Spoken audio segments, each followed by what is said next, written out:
Now looking underneath the floor pan for replacement, there's a few things I'm going to change. I'm going to actually straighten this line up here so it rhymes with that, and then leave that so it's square looking. That line here needs a bit taken off it too, so I might bring it back so it runs parallel so it looks neat. Now here's another good one here. See this little bit of bog here? It was in a part of the seam seal in the original, so I'm going to take that out now and sort of replace that, or panel beat it back up so it's flat, and make these here.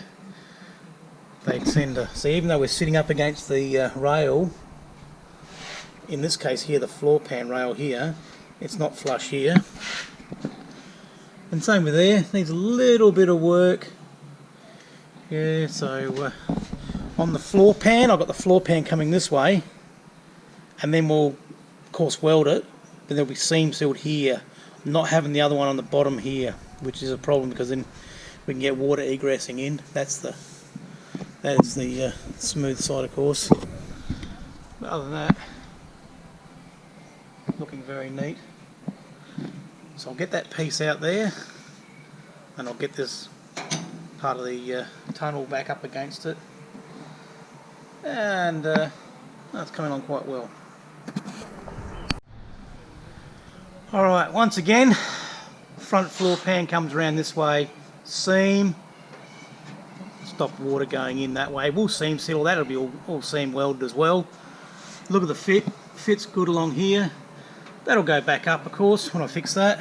Good fit, good fit. A little bit of panel work there, same with along there a little bit.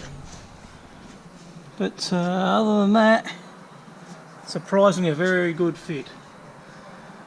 And then we'll just tack it in place now and see what happens.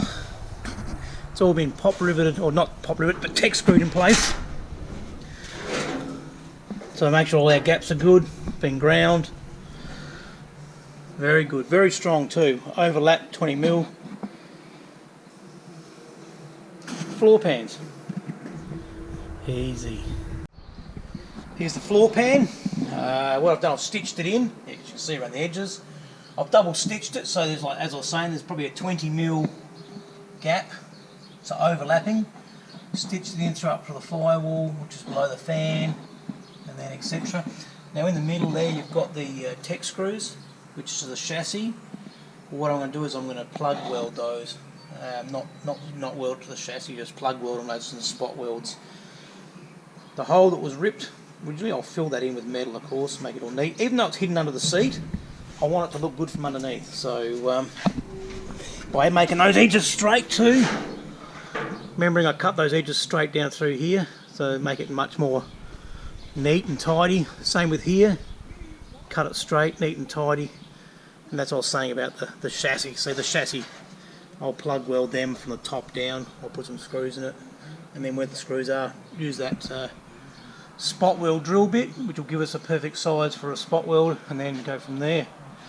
But yeah, you got to be happy with that. I'm pretty happy with it, so it'll be strong too. It'll be very strong, and a good job. There's no time limit on this, so we can do it right.